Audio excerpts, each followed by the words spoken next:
Hello everyone, welcome to Amar coaching classes. I hope आप सभी लोग अच्छे होंगे। आज के हम सेशन में डिस्कस करेंगे फ्यूचर परफेक्ट कंटिन्यूअस टेंस के बारे में। I hope you will enjoy it. In previous video we will discuss about present indefinite tense, present continuous tense, present perfect tense, and present perfect continuous tense. And in past indefinite tense, past continuous tense, and past perfect continuous tense. And about in the future tense, and we will discuss about in future indefinite tense, future perfect tense, future continuous tense. और इसी कड़ी में आज हम discuss करेंगे future perfect continuous tense के बारे में। In about to the identification, यदि हम पहचान के बारे में बात करते हैं तो किसी भी वाक्य के अंत में रहा होगा, रहे होंगे या फिर रही होंगी इत्यादि शब्द जो है रही होंगी विद टाइम के साथ हो, मतलब उसमें समय दिया हो, विद टाइम के साथ हो, then we can say that this sentence belong to future perfect continuous tense. अर्थात यह वाक्य जो है फ्यूचर परफेक्ट कंटिन्यूअस टेंस से बिलोंग करेगा। जैसे राधा 4 बजे से विद्यालय से घर आ रही होगी, वह 3 बजे से पढ़ाई कर रहा होगा। तो रहा होगा आया और टाइम भी आ गए इसमें। तो टाइम जब आ जाए और रहा होगा, रही होंगे, रहे होंगे इत्यादि शब्द आ जाते हैं तो फ्यूचर परफेक्ट कंटिन्यूअस टेंस कहलाते हैं। यदि किसी भी वाक्य के अंत में टाइम न रहे, केवल रहा होगा, रही होंगे, रहे होंगे आएंगे तो ऐसे वाक्य केवल फ्यूचर कंटिन्यूअस टेंस कहलाएंगे, वो फ्यूचर परफेक्ट कंटिन्यूअस टेंस नहीं कहलाएंगे। आई होप यहाँ तक आप सभी लोग सीख चुके होंगे। About in the helping verb, यदि हम हेल्पिंग वर्ब के बारे में बात करते हैं तो फ्यूचर परफेक्ट कंटिन्यूअस टेंस का हेल्पिंग वर्ब होते हैं विल, हैव, बीन, और दूसरे जो हेल्पिंग वर्ब होते हैं शैल, हैव और बीन होते हैं। ठीक है, विल हैव बीन और शैल हैव बीन।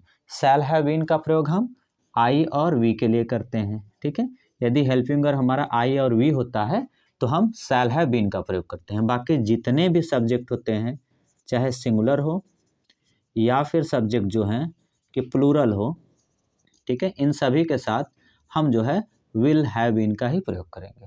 क्लियर? यदि सिंगुलर एंड प्लूरल सब्जेक्ट होगा then we can use helping verb will have been, and when subjects belongs to I and we, then we can use helping verb shall have been. In about to the main verb, यदि हम main verb मुख्य क्रिया के बारे में बात करें तो हमेशा इसमें जो है मेन वर्ब का थर्ड फॉर्म, मेन वर्ब में आईएनजी फॉर्म लगते हैं। Okay, main verb plus ING form हो जाते हैं। जैसे यहाँ पर कुक दे दिया जाएगा तो कुक में आईएनजी हम जोड़ देंगे तो कुकिंग हो जाएगा। ईट होगा तो ईट में आईएनजी हम जोड़ देंगे, ईटिंग हो जाएगा।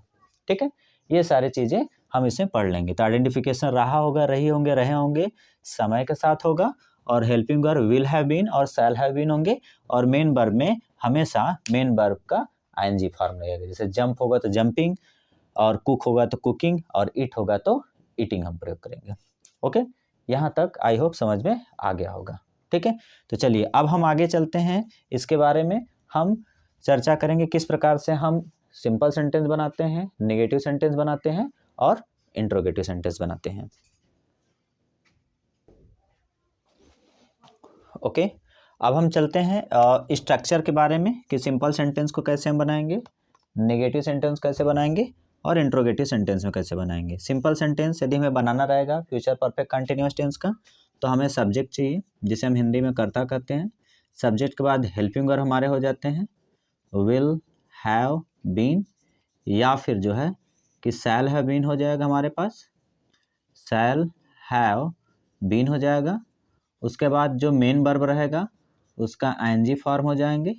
ठीक है, उसके बाद ऑब्जेक्ट हो जाएंगे जो हमारा कर्म होगा, प्लस अदर हो जाएंगे इसमें। ठीक है, यहाँ पर अदर हो जाएंगे, मीन्स सब्जेक्ट हो जाएगा विल हैव बीन हो जाएंगे या फिर शैल हैव बीन हो जाएंगे, मेन वर्ब का ING form, object plus other हो जाएंगे। जैसा कि हम डिस्कस कर चुके हैं कि विल हैव बीन का प्रयोग सिंगुलर या प्लूरल सब्जेक्ट के लगेगा और शैल हैव का प्रयोग जो है आई और वी के साथ लगेंगे।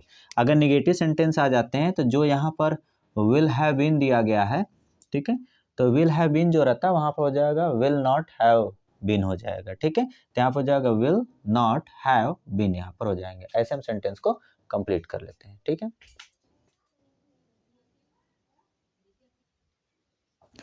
ओके, नेगेटिव सेंटेंस जब हम बनाएंगे, ठीक है, नेगेटिव सेंटेंस यदि हमें बनाना रहता है तो हमें क्या करना रहता है, पहले हमें सब्जेक्ट लिखना रहता है, सब्जेक्ट, उसके बाद विल, ठीक है, उसके बाद नॉट, फिर क्या, हैव बीन यहाँ पर हो जाते हैं। अगर सेल रहता तो यहाँ पर हो जाएगा सेल, फिर नॉट हैव बीन तो सेम हो जाएंगे, ठीक है। उसके बाद मेन वर्ब रहेगा, मेन वर्ब का आईएनजी फॉर्म रहता है, उसके बाद ऑब्जेक्ट रहता है, उसके बाद अदर हो जाते हैं। और यदि इंट्रोगेटिव सेंटेंस हो जाते हैं, इंट्रोगेटिव सेंटेंस, जब इंट्रोगेटिव सेंटेंस हमें बनाना रहता है तो हमें पहले 2 टाइप्स के इंट्रोगेटिव सेंटेंस होते हैं। पहला होते हैं जब क्या से स्टार्ट होता है, और दूसरा क्या, क्यों, कहाँ, कैसे बीच में आते हैं। जैसे क्या रमा 4 बजे से विद्यालय जा रही होगी, तो ऐसे जब सेंटेंस आ जाते हैं तो हम क्या कर सकते हैं कि उसमें जब हम यूज करेंगे तो सहायक क्रिया से स्टार्ट करते हैं, और जब जो है कि क्या, क्यों, कहाँ, कैसे बीच में आ जाते हैं तो उसकी इंग्लिश हम पहले लिखते हैं, ठीक है। जैसे इसका अगर हम स्ट्रक्चर के बारे में बात करेंगे तो पहले हो जाएगा विल हैव, उसके बाद बीन, ठीक है। विल हैव बीन आते हैं तो हमें इसमें सब्जेक्ट लिखना पड़ेगा, ठीक है। तो हमें जब सब्जेक्ट लिखना रहता है तो जो विल हैव बीन आते हैं इसी के बीच में यहाँ पर जो है सब्जेक्ट आ जाता है, जैसे विल और जो सब्जेक्ट रहता है सब्जेक्ट आ जाएगा, विल, फिर सब्जेक्ट, फिर हैव बीन, फिर मेन वर्ब का आईएनजी फॉर्म हो जाते हैं, ठीक है। आईएनजी फॉर्म प्लस ऑब्जेक्ट हो जाते हैं और प्लस फिर अदर हो जाते हैं, ठीक है। और यदि वही सेल रहेगा तो यहाँ पर सेल हो जाएगा, shall plus subject have been, main verb का ING form plus object plus other हो जाएंगे। लेकिन अगर क्या, क्यों, कहाँ, कैसे आ जाते हैं तो ये WH क्वेश्चन क्या आ जाते हैं, आगे आ जाते हैं, WH क्वेश्चन आगे आ जाते हैं। क्लियर, यहाँ तक समझ में आ गया होगा, ठीक है। आइए कुछ हम सेंटेंस बनाते हैं तब क्लियर हो पाएगा। यहाँ तक चीज़ें समझ में आई होंगी, ठीक है। तो हम सेंटेंस बनाएंगे तो सेंटेंस के आधार पर हम आराम से ईजी वे में चेंजिंग कर सकते हैं। ओके, अब हम कुछ सेंटेंस दिए गए हैं, रूल के अनुसार हम बनाने का प्रयास करेंगे और जानेंगे कि कैसे सेंटेंस बन पाते हैं, ठीक है। फर्स्ट सेंटेंस दिया गया है, राजू 4 बजे से टहल रहा होगा।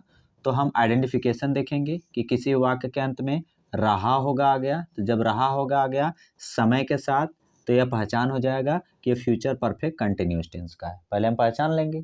अब उसके बाद हम देखेंगे कैसा सेंटेंस है, तो हम देख रहे हैं राजू 4 बजे से टहल रहा होगा, तो सिंपल सेंटेंस मतलब साधारण वाक्य है। जब साधारण वाक्य रहेंगे तो पहले सब्जेक्ट लिखेंगे, सब्जेक्ट क्या होता है, कर्ता, कर्ता मतलब जो काम करता है। जैसे राजू 4 बजे से टहल रहा है, कौन टहल रहा है, तो राजू टहल रहा है, तो राजू का इंग्लिश हो जाएगा राजू, ये सब्जेक्ट हो जाएंगे।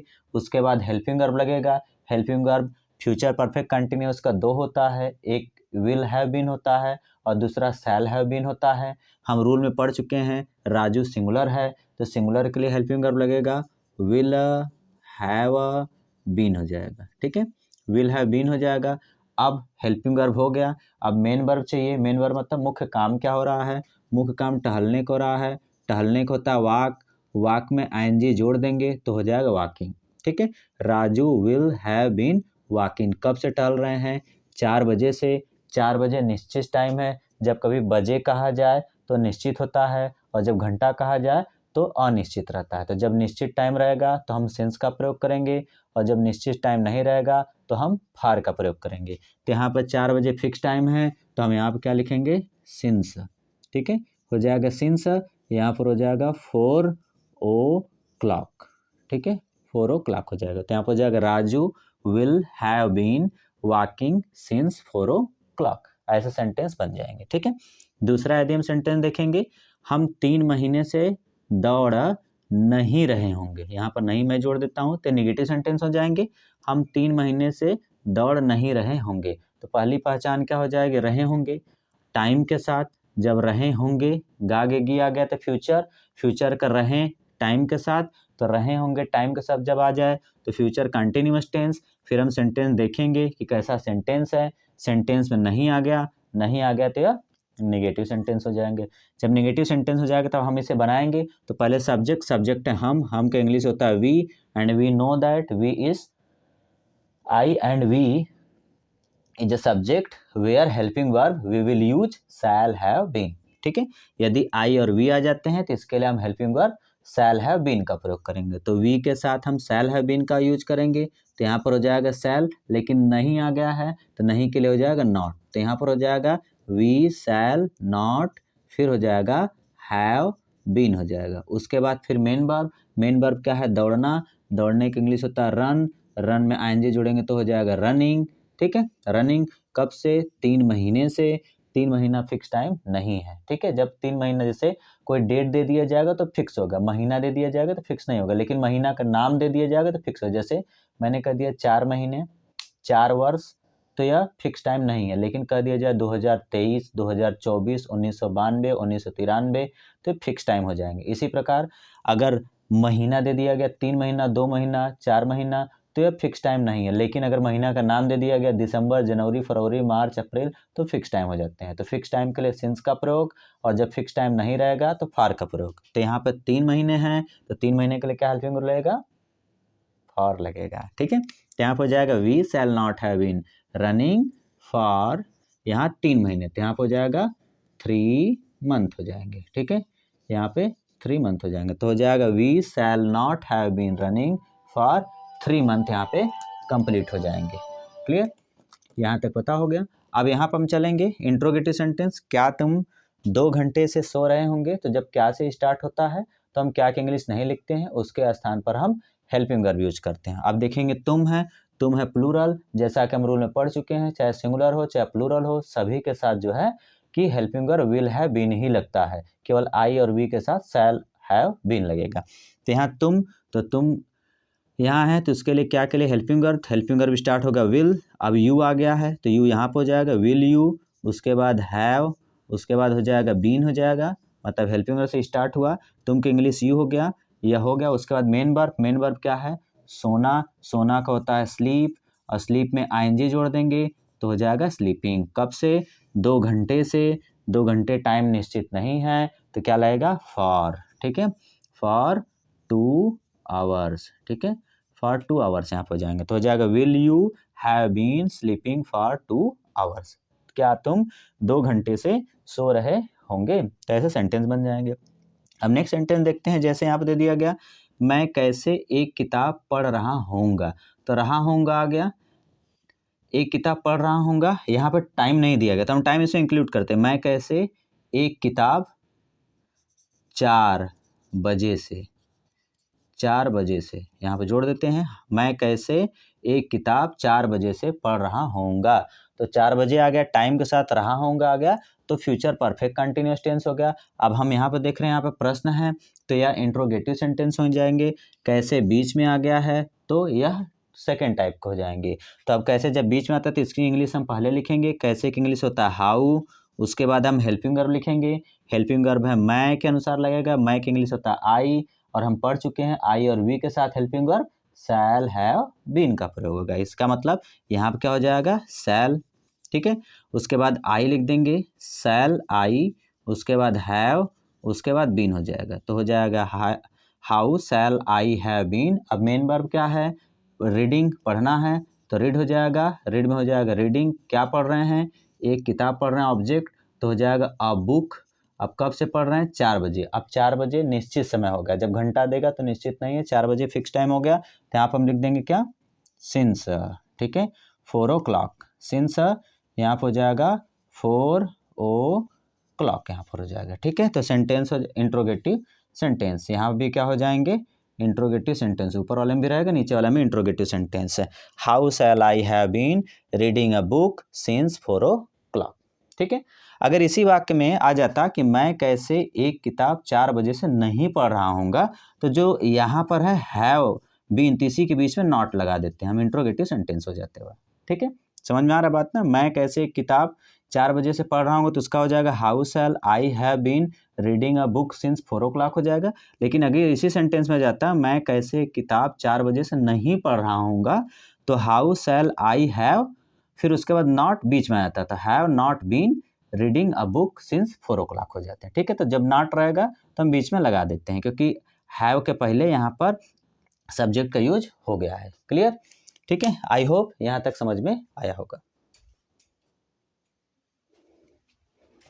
ओके, तो आज के सेशन में हम सीखें फ्यूचर परफेक्ट कंटिन्यूअस टेंस के बारे में।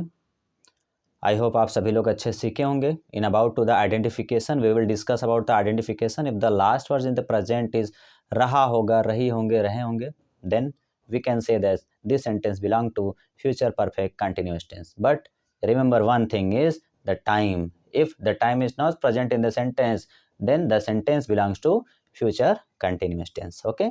And about to the helping verb, अगर हम helping verb के बारे में बात करते हैं, the helping verb is will have been and shall have been. If the subject is I and we, then we can use helping verb shall have been. And when the subjects belong to singulars and plural, then we will use helping verb will have been. In about to the main verb, we can use always ing form of the main verb. In about of the since and for, if the time is fixed, then we can use since, and if the time period is not fix then we can use for. यदि निश्चित समय रहे तो since का प्रयोग करेंगे, निश्चित समय न रहे तो फार का प्रयोग करेंगे. हेल्पिंग वर्ब हम विल हैव बीन लगाएंगे सिंगुलर और प्लूरल के साथ, बाकी आई और वी के साथ हम शैल हैव बीन का प्रयोग करेंगे. मेन वर्ब का हमेशा हम कैसा यूज करेंगे, आईएनजी फॉर्म यूज करेंगे. In about to the sentence, in simple sentence we can use subjects plus helping verb plus main verb ing form plus object plus other. An interrogative sentence we can use not in between the helping verb. helping verb के बीच में हम not का प्रयोग कर देंगे. But in the interrogative sentence there are two types of the interrogative sentence. First is the start with the question word just like as क्या, then we can write helping verb, then subject, then main verb, then object, main verb ing form, then object plus other. And about to the second types is when the question was present in the mid of the sentence, then first we write interrogative word, then after that we can write helping verb, then subject, then main verb ing form, then object plus other. Okay, I hope यहाँ तक सभी लोगों को समझ में आया होगा. ठीक है, कुछ भी डाउट होगा तो कमेंट में आप लिखने का प्रयास कीजिए, मैं आंसर देने का प्रयास करूंगा. ठीक है, इस प्रकार से पूरे टेंस कंप्लीट हुए. यदि आपको कोई भी समस्याएं होंगी टेंस से रिलेटेड तो नीचे कमेंट बॉक्स पे लिखिएगा. और जो नहीं देख पाए हैं तो पूरा सीरीज़ देख लीजिए. प्रेजेंट का मैं सभी अपलोड कर चुका हूँ, indefinite, continuous, perfect and perfect continuous, and past का भी अपलोड कर चुका हूँ, फ्यूचर का भी. और नेक्स्ट और कौन सी वीडियो चाहिए सजेस्ट कीजिए. I will make a time and I will make a next video. So let's see, and we will meet again in next video. Thank you so much.